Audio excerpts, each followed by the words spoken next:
Izin kepada Bapak Mentor, peserta selanjutnya atas nama Heni Tristianti SPDI dengan judul meningkatkan pemahaman ilmu tajwid melalui pemanfaatan metode pembelajaran e-modul pada siswa kelas 7C SMP Negeri 2 Cangkringan, Sleman, Yogyakarta. Baik Mbak Heni, untuk presentasi maksimal 15 menit saja. Monggo disilakan. Terima kasih Ibu Krisna. Bapak Ibu mohon izin untuk share screen. Maaf Bu Krisna, apakah suara saya sudah masuk? Dengan Mbak. Jih, matur nuwun Bapak. Izin share screen sebentar. Ya udah. Oh iya.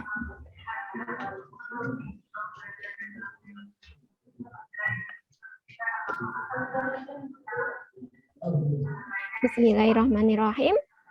Assalamualaikum warahmatullahi wabarakatuh. Terima kasih atas waktu yang telah diberikan kepada saya, khususnya pada seminar rancangan aktualisasi ini. Sebelumnya mohon maaf kepada Bapak Ibu yang di mana saya sudah belum izin Bapak Ibu karena menggunakan foto profil Bapak Ibu. Semoga Bapak Ibu, terutama Ibu Krisna, Bapak Sakroni, Bapak Wartaya memberikan izinnya. Langsung saja saya akan mempresentasikan rancangan aktualisasi saya. Yang pertama, sebelum memaparkan rancangan aktualisasi ini, mungkin saya memperkenalkan diri terlebih dahulu. Nama saya Heni Tristianti, SPDI MSI, asal instansi pemerintah Kabupaten Sleman, unit kerja SMP Negeri 2 Cangkringan. Jabatan sebagai ahli pertama guru agama Islam. Saya di sini peserta Latsar golongan 3, gelombang 9, angkatan 70, kelompok 4 dan presensi 7.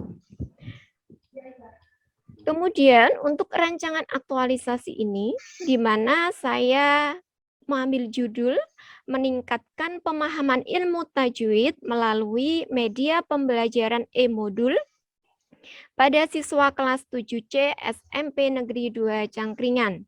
Lokusnya di SMP Negeri 2 Cangkringan, di mana SMP ini merupakan sekolah siaga bencana yang letaknya kira-kira radius 7 km dari Gunung Merapi, Bapak Sakroni.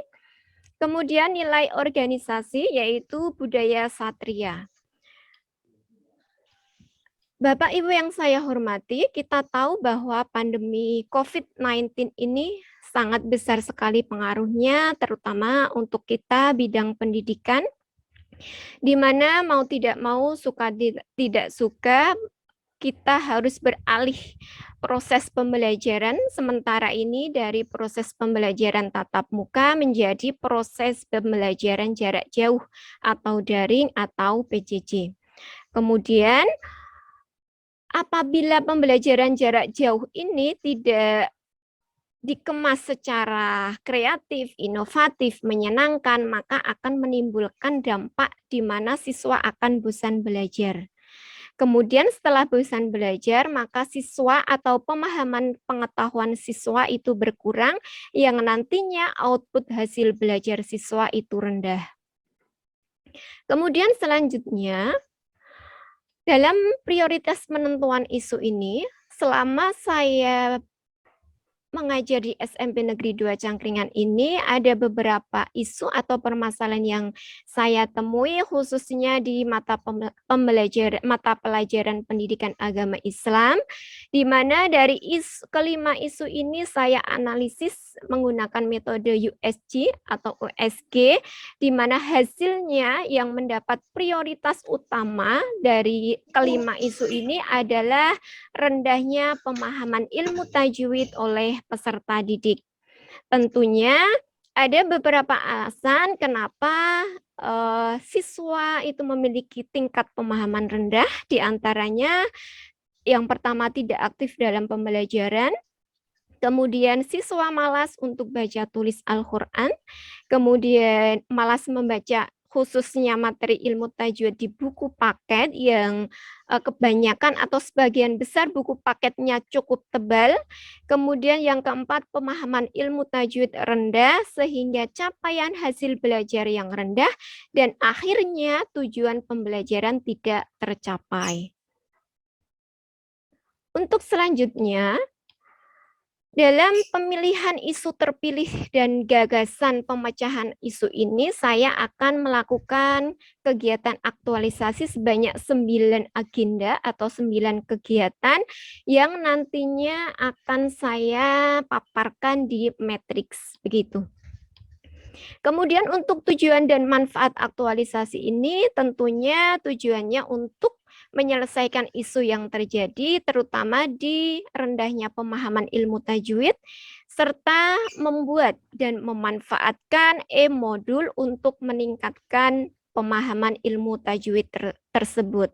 Sedangkan ruang lingkupnya adalah pemanfaatan e-modul, sampelnya kelas 7C SMP Negeri 2 Cangkringan dan waktu pelaksanaan adalah tanggal 7 September sampai 18 Oktober 2021. Kemudian untuk pemecahan isu, di mana saya mengangkat e-modul untuk sebagai media pembelajaran untuk mengatasi isu atau permasalahan, yaitu e-modul memiliki beberapa kelebihan, keuntungan, dan kebaikan ya. Selain dari kreatif dan inovatif, e-modul ini atau elektronik modul ini berupa link Bapak, sehingga dengan berupa link maka siswa tidak harus download aplikasi lainnya yang akan memberatkan memori HP. Kemudian selain itu di dalam e-modul ini ada beberapa konten yang bisa dimasukkan. Yang pertama audio, yaitu suara. Jadi nanti guru atau pendidik itu bisa memasukkan suara untuk memotivasi di awal pembelajaran. Misalkan sapaan, selamat pagi anak-anak, siapkah kalian belajar dan lain sebagainya, sehingga nanti ada kesan interaktif, ada kesan guru memperhatikan siswa seperti itu. Kemudian ada video, bisa disisipi video, nanti digunakan untuk penguat materi yang sudah disampaikan melalui gambar dan teks. Tentunya di e-modul ini juga ada gambar dan teksnya. Kemudian ada kuisnya juga, nanti ada di akhir e-modul itu ada latihan soal berupa kuis, nanti di-linkkan atau dihiperlinkkan dengan Google Form. Kemudian yang terakhir ini di e-modul ini nanti ada sesi tanya jawab atau room tanya jawab, yaitu melalui Google Doc atau spreadsheet online, di mana nanti siswa bisa menulis pertanyaan di situ, kemudian guru langsung bisa meresponnya. Nah, dengan kompleks atau lengkapnya konten e-modul ini, maka diharapkan siswa bisa belajar mandiri, bisa belajar di mana saja, kapan saja, kemudian tidak mengurangi memori HP, dan tentunya belajar akan lebih menyenangkan dan interaktif, begitu. Kemudian, untuk matriks atau kegiatan dan tahapan kegiatan ini ada 9 tahapan kegiatan, di mana per kegiatan ini semua nilai aneka dimasukkan: akuntabilitas, nasionalisme, etika publik, komitmen mutu, dan anti korupsi. Mungkin saya hanya akan memaparkan satu kegiatan saja karena mengingat waktu sudah siang, Bapak Ibu. Untuk sebagai contohnya, untuk yang pertama adalah koordinasi dengan mentor terkait aktualisasi yang akan dilaksanakan. Dengan tahapan membuat jadwal, kemudian koordinasi, kemudian persetujuan mentor yang nanti outputnya adalah lembar persetujuan mentor.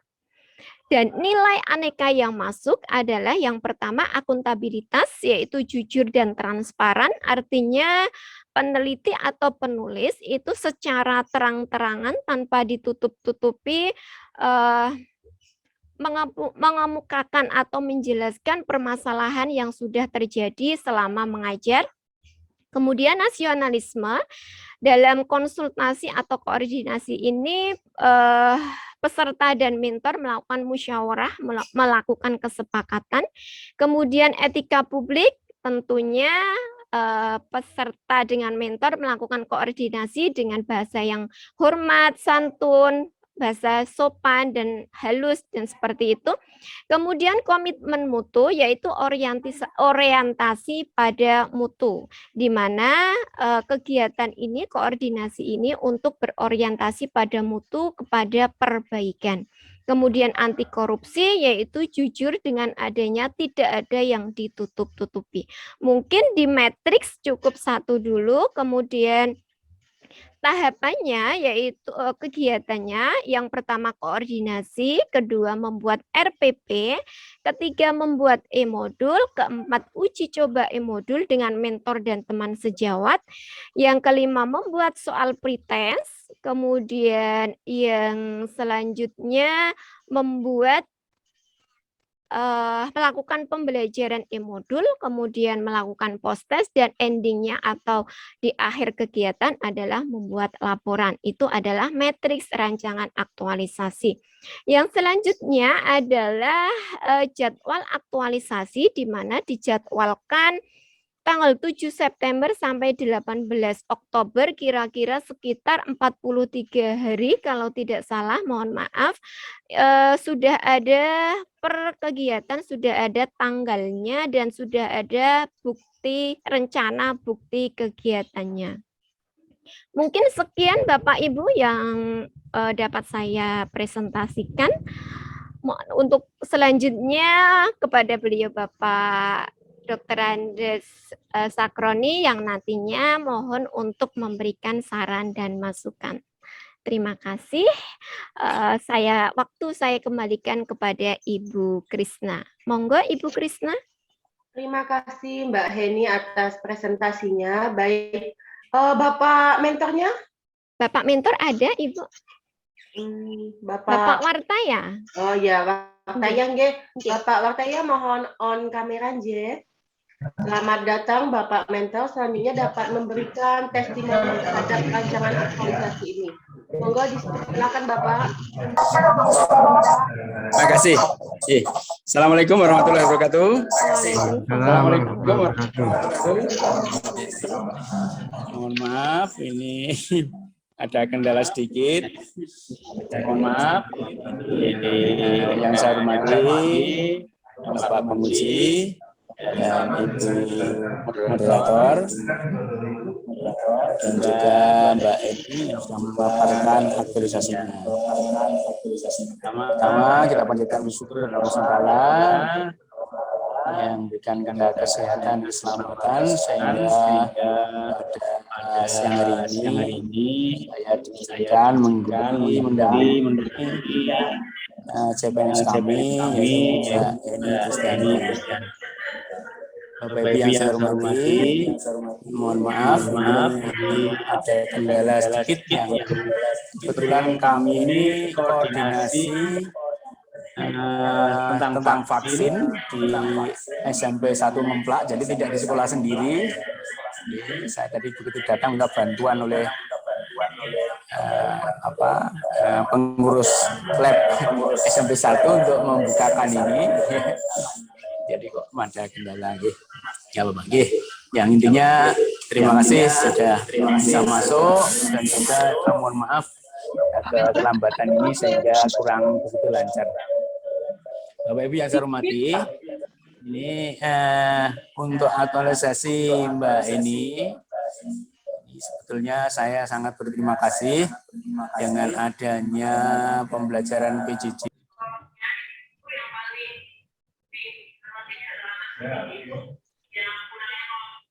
Bapak Wartaya, di-unmute dulu, kepencet mungkin. Ya. Okay. Ya, sebentar. Aduh, kok bisa? Ini saya nggak apa-apa kan untuk saya sendiri.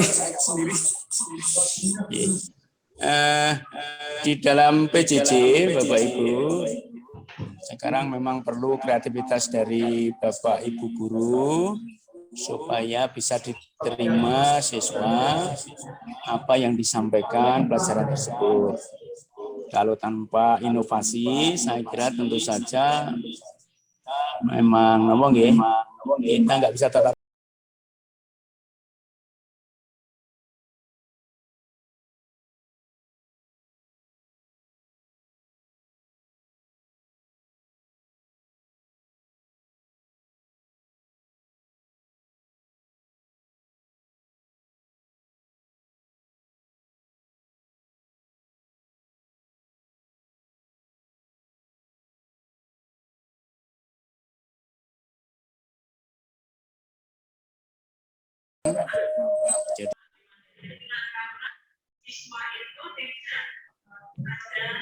Mohon maaf Bapak, unmute lagi, kepencet lagi.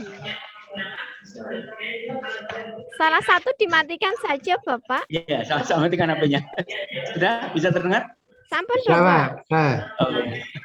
Ini tadi semuanya dengung, makanya HP-nya sama kan. Maaf, saya ulangi, sampai 2 cangkringan itu di puncak gunung ya. Ya bukan di puncak ya, maksudnya di atas sendiri. Dan orang tua siswa itu kebanyakan adalah penambang pasir. Penambang pasir biasanya perhatian orang tua terhadap anak ini kurang. Biasanya penambang pasir itu berangkatnya pagi, pulangnya sudah malam. Jadi kadang-kadang tidak memperhatikan putranya belajarnya di rumah. Biasanya makanya mengandalkan sebenarnya tatap muka itu yang lebih penting supaya bisa ngantar anak ke sekolah atau ditinggal ke penambangan pasir sudah selesai. Nah, sekarang yang masa PJJ ini tentu saja tidak bisa seperti itu. Maka dengan adanya kondisi yang seperti ini memang perlu inovasi dari guru. Mbak ini adalah tempat tinggalnya di Ponjong Gunung Kidul, ya, di Gunung Kidul. Sedangkan Sembu Dua Cangkringan itu di dekat dengan Merapi, jadi jaraknya mungkin sekitar berapa Mbak ini 50-an kilo ya. 70 ya, Bapak. dari pagi 70 ya. Ya, alhamdulillah saya pantau Mbak ini dedikasinya cukup baik. Maksudnya walaupun kalau dia dapat jatah masuk kantor itu kelihatannya tidak pernah terlambat, ya, belum pernah terlambat gitu. Dia selalu on time, alhamdulillah. Mudah-mudahan nanti setelah jadi PNS juga tetap dipertahankan seperti itu. Jangan sampai PNS rajin, setelah PNS nanti kurang rajin. Ini kan sangat disayangkan. Jadi saya harap setelah ini nanti juga misalnya sudah lolos PNS-nya, ya saya kira tetap etos kerjanya tetap seperti ini dipertahankan, syukur ditingkatkan ya.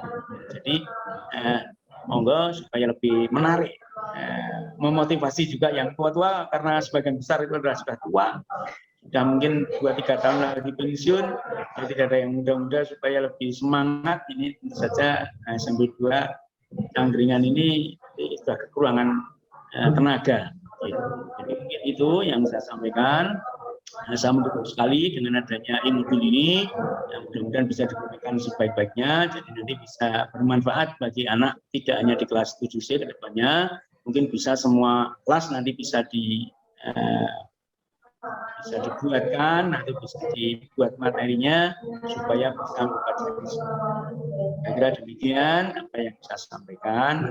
Kurang lebih Assalamualaikum warahmatullahi wabarakatuh. Waalaikumsalam warahmatullahi wabarakatuh. Terima kasih Bapak Wartaya SPD MPD atas testimoni yang sudah diberikan. Baik, selanjutnya Bapak penguji dapat memberikan saran dan masukan. Monggo disilahkan. Ya, terima kasih Mbak Krisna. Terima kasih Bapak Wartaya atas dukungannya kepada Mbak Hani. Nah, untuk rancangan aktualisasi sudah bagus, tinggal kurang satu sedikit. J, Bapak. Itu yang jadwal terakhir itu J.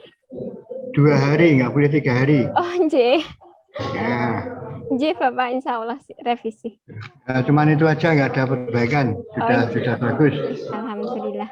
Cuman yang seperti dikatakan Pak Mentor tadi, nanti setelah jadi PNS jangan terus kendor.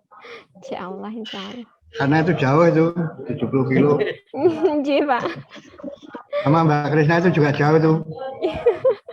Itu dari Solo Mbak ke Jogja. J.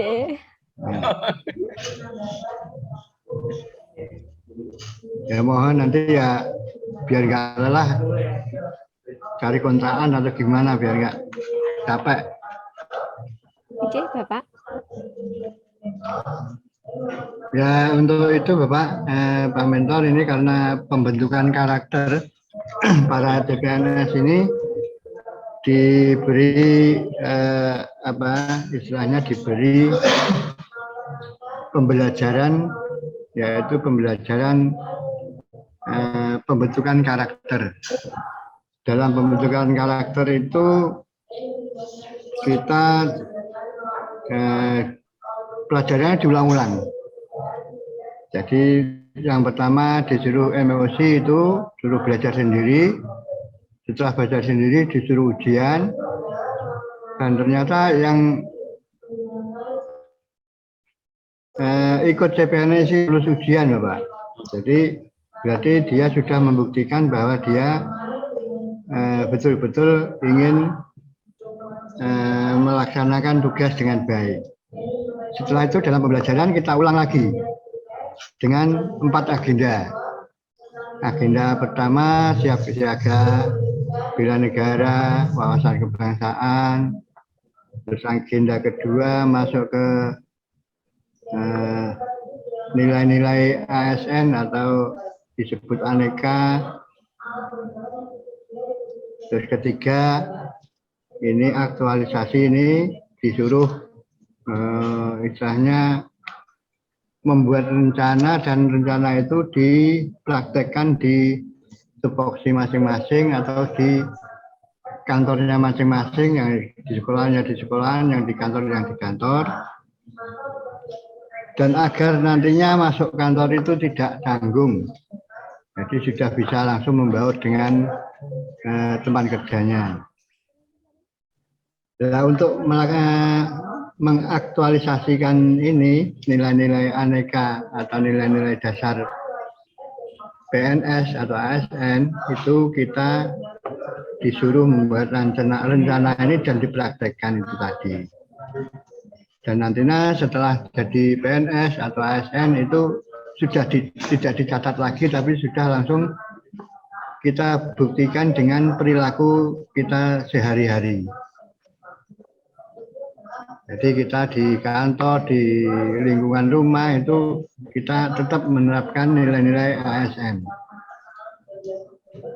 Di dalam aneka itu ada 5 itu, yang terakhir itu anti korupsi. Maka yang kalau kita melaksanakan yang 4 di atas itu, kita kemungkinan besar sudah bisa mengatasi yang kelima tadi, yang anti korupsi. Yang ditekankan itu di dalam dasar ini, karena negara kita itu negara kaya. Mengapa kaya? Sudah dikorupsi berapa ratus tahun masih jaya Indonesia. Ya, dikorupsi oleh Belanda 3,5 abad. Dilanjutkan dengan Orde Lama, Orde Baru juga masih dikorupsi lagi. Tapi negara Indonesia tetap jaya. Maka dari itu ini diarahkan kepada PNS ini agar betul-betul sebagai abdi negara itu, ya abdi negara, abdi masyarakat ini melaksanakan aneka itu, nilai-nilai dasar PNS atau ASN itu. Kalau itu dilaksanakan betul-betul, insya Allah korupsi bisa diatasi. Nah, biar bisa maju ya itu tadi. Kalau korupsi teratasi, insya Allah negara kita itu tidak kalah dengan negara lain. Contohnya sekarang setelah dipraktekkan oleh Pak Presiden masalah World of Government, yaitu sebetulnya World of Government itu sudah kita laksanakan sejak dulu, tapi belum tertangani secara murni, masih kerja sendiri-sendiri. Nah, sejak dulu sudah musyawarah mufakat itu sudah kita laksanakan. Cuman kita masih jalan sendiri-sendiri menurut tupoksi masing-masing. Kalau tupoksi dari semua itu kita gabung, kita kerja bareng, insya Allah jadinya akan baik. Ya, sebagai contoh yang dikerjakan di negara kita, yang sekarang lagi gencar-gencarnya membangun tol se-Indonesia ini oleh Pak Jokowi, itu kerjasama antara bidang menteri dan menteri PU, menteri perhubungan, menteri apalagi itu, jadikan satu kerjasama, akhirnya juga jadi juga. Ya, untuk itu Mbak Heni juga harus kerjasama dengan para teman-teman atau para guru, kalau guru ya para guru yang lain, terutama Bapak Kepala Sekolah, apapun yang dikerjakan Mbak Heni, itu kepala sekolah harus tahu kalau ada hubungannya dengan sekolahan. Karena kerjaan Mbak Heni itu tanggung jawabnya kepala sekolah. Bapak. Ya. Mohon untuk informasi apapun itu semua harus, kalau bisa sekolahan semua tahu, kalau guru mengadakan kegiatan ini, kalau bisa semua guru yang lain tahu. Jadi nggak ada miskomunikasi. Saya kira itu saja Bapak Wadaya yang saya berikan. Mohon dukungannya terus kepada Mbak Heni agar selanjutnya bisa mengajar dengan baik dan sukses.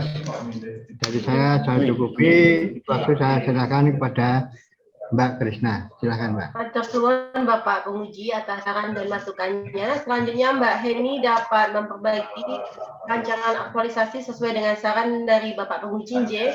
Dan terima kasih kepada Bapak Wartaya sudah hadir dan mendampingi. Matur suwun sangat Bapak. Oke. Selanjutnya Mbak Heni dapat menutup seminar rancangan aktualisasi ini. Monggo dipersilakan. Terima kasih Ibu Krisna.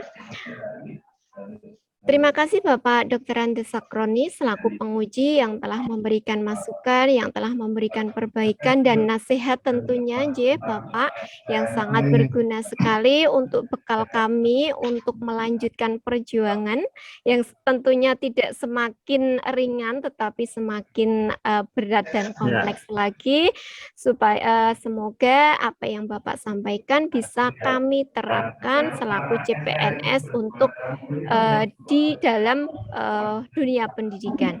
Terima kasih kepada Bapak Wartaya yang sudah menyempatkan Bapak, mohon maaf meskipun ada kendala tetapi Bapak sudah melaksanakan sebagai mentor dengan baik. Terima kasih Bapak. Kemudian Ibu Krisna selaku moderator dan coach. Terima kasih atas semua bantuannya, Ibu Krisna. Setiap pertanyaan, setiap permohonan bimbingan itu selalu dijawab atau direspon seperti itu. Terima kasih untuk teman-teman semuanya, kelompok 4 yang luar biasa kompaknya. Apapun informasinya selalu dirembuk atau didiskusikan di kelompok ini. Terima kasih semuanya. Wallahu muwaffiq ila aqwamit thoriq. Assalamualaikum warahmatullahi wabarakatuh. Waalaikumsalam warahmatullahi wabarakatuh.